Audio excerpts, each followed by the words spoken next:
मी या नाटकात सोपान विलेनकर याची भूमिका करतोय, म्हणजे अप्पांचा मुलगा, लहान मुलगा. आणि मी याआधी 2 संगीत नाटकात काम केलं होतं, पण ती पौराणिक संगीत नाटकं. एक होतं संगीत स्वयंवर आणि एक संगीत हाच मुलाचा बाप. ही जवळपास 100 वर्षापूर्वीची नाटकं. त्यात मी काम केलं होतं, पण अशा प्रकारचं कॅरेक्टर मी ती पौराणिक नाटकं असल्यामुळे कधीच केलं नव्हतं. आणि मुळात मी गायक असल्यामुळे ऍक्टिंग किंवा ह्या सगळ्या गोष्टींच्या दृष्टीने हे नाटक तसं पहिल्यांदाच मला करायला मिळालं. आणि त्यात सोपानची भूमिका म्हणजे आधीच्या संचात ही भूमिका अमोल बावडेकर करत होते, त्यामुळे ते तर तुम्हाला माहितीच आहेत की एक सुंदर अभिनेते आणि गायक आहेत, त्यामुळे त्यांची भूमिका मला करायला मिळणं हे माझं भाग्य आहे. त्यामुळे त्यांच्यासारखं किंवा त्यांच्या इतपत जरी मला थोडंफार जमलं ऍक्टिंग किंवा गाण्याच्या बाबतीत, तरी मी माझं भाग्यच समजेन. हे छान होता माझा एक्सपिरियन्स, ही भूमिकेसाठी तयार होण्याचा, फ्युजन गाण्यासाठीचा प्रयत्न करण्याचा. मी स्वतः शास्त्रीय किंवा नाट्यगीत किंवा अभंग हा माझा फोर्टे आहे, पण या नाटकामुळे मी फ्युजन किंवा ह्या सगळ्या गोष्टी गायला शिकलो. आणि जसं तुम्ही बघितलं नाटकात की सोपान हा सगळ्या प्रकारचं संगीत गाणारा गायक आहे. त्याला सगळ्या प्रकारचं संगीत आवडतं. त्याला अगदी कीर्तन, अभंग, नाट्यगीतं, ते फ्युजन, वेस्टर्न सगळ्या गोष्टी त्याला आवडतात. तो सगळ्या संगीताला आपलं मानतो आणि त्याची याची इच्छा आहे की जसं आता काळ पुढे जात चाललाय तसं आपलं जुनं संगीत लोप पावत चाललंय. मग त्याला आपण आत्ताच्या काही नवीन संगीताच्या माध्यमातून त्याला जिवंत ठेवू शकतो का?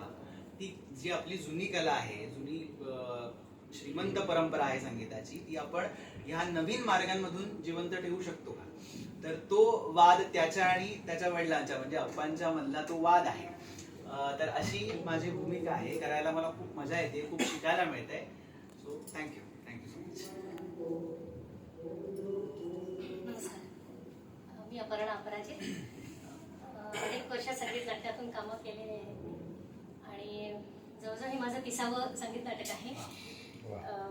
नेहरू सेंटर, साहित्य संघ, रंगशारदा, ललित कलादर्शन आणि अनेक जवळपास सगळ्याच संस्थांमधून मी नाटकात कामं केलेली आहे.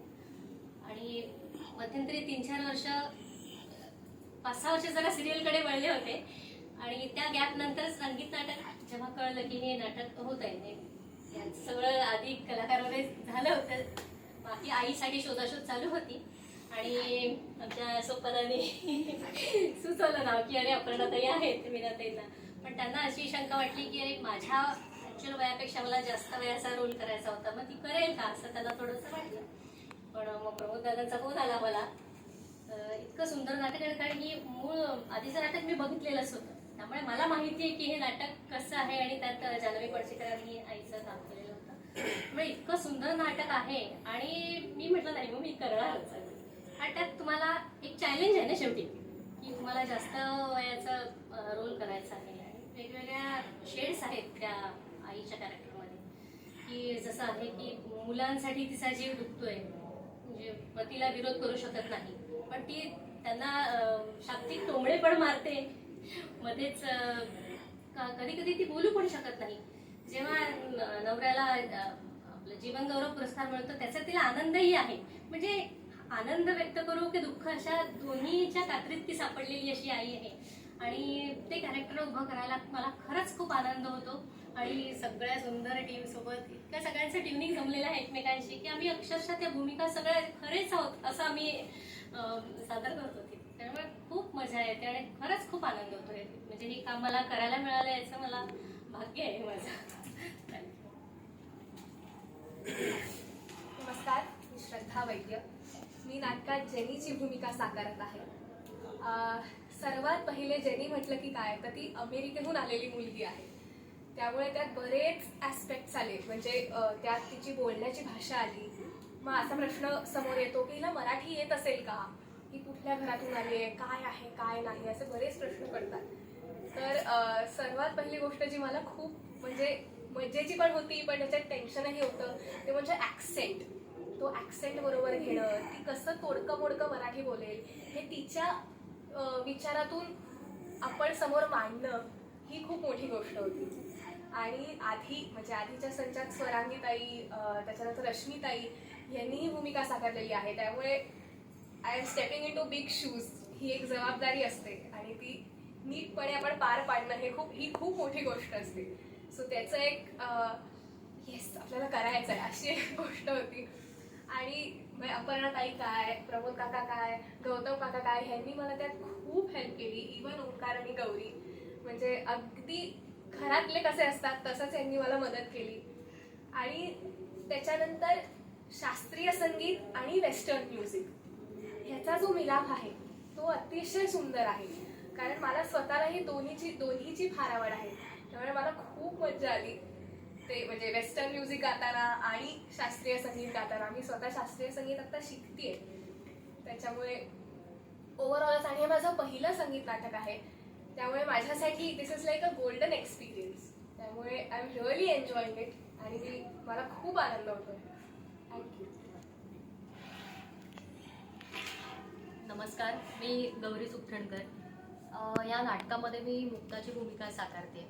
मुक्ता ही अत्यंत साधी, सरळ, बिचारी, गरीब अशी जरा आहे. वडिलांच्या धाकात असलेली आणि ती स्वतःच्या स्वप्नांना सुद्धा मुरड घालायला तिला हरकत नाही आहे. तिचं जे प्रेम आहे ते सुद्धा ती त्याग करायला तिला काही हरकत नाही तिच्या वडिलांच्या धाकाखाली. तर ह्या मुक्ताचा ग्राफ इतका सुंदर आहे की तिचं आणि जेनीचं ट्युनिंग फार वेगळं आहे, तिचं आणि सोपानचं ट्युनिंग फार वेगळं आहे, तिचं आईबरोबरचं फार वेगळं आहे, ती वडिलांसमोर फार वेगळी असते आणि प्लस नानांसमोर तिचं एक वेगळंच मैत्रीचं नातं आहे. तर असा तो ग्राफ मला वर खाली जो आहे तो करायला खूप छान. माझा आणि नानांचा एक इमोशनल सीन आहे, तर तो सुद्धा मला करायला फार आवडतो असं. आणि मुळात मी गाणारी नाही आहे, पण तरी रीनाताईंनी मला गाण्याची एक संधी दिली आहे आणि मी ती किती पेलते हे मला माहिती नाही आहे, तुम्ही सांगा. पण ह्या सगळ्यांनी मला खूप मदत केली त्यासाठी. आणि कथ्थक डान्सर आहे मी, कथ्थक विशारद आहे मी, आशा जोगळेकरांची स्टुडंट आहे मी. त्यामुळे तो जो एक छोटा डान्सचा पॅच आहे तिथे तो ॲक्च्युली आहे 35 सेकंदाचा, पण त्या 35 सेकंदामध्ये माझा जो 17 वर्षांचा जो एक कथ्थकचा प्रवास आहे तो त्याच्यात उतरतोय. आणि खरं तर याआधी मी काही नाटकं केली आहेत छान आणि ज्याच्यात माझ्या भूमिका मोठ्या होत्या आणि त्याच्यात मला काही बेस्ट ॲक्ट्रेस वगैरे पण मिळाले. झी नाट्य गौरव मला मिळाले किंवा नाट्य परिषदेचे मला काही अवॉर्ड्स मिळाले आहेत बेस्ट ॲक्ट्रेस म्हणून. ढॅनसाठी जे भरत जाधव बरोबर होतं किंवा लहानपण देगा देवा लीना भागवत आणि शरद पोंक्षे वगैरे ह्यांच्याबरोबर मी असे आणखीन काही नाटकं केली आहेत. मुळात ह्या नाटकात खरं तर हा रोल छोटा आहे, पण ह्या नाटकाची श्रीमंती इतकी आहे ना की I am so proud to be a part of this big project. So grateful to God आणि थँक्यू सो मच तुमच्या सगळ्यांच्या प्रेमासाठी. थँक्यू. थँक्यू.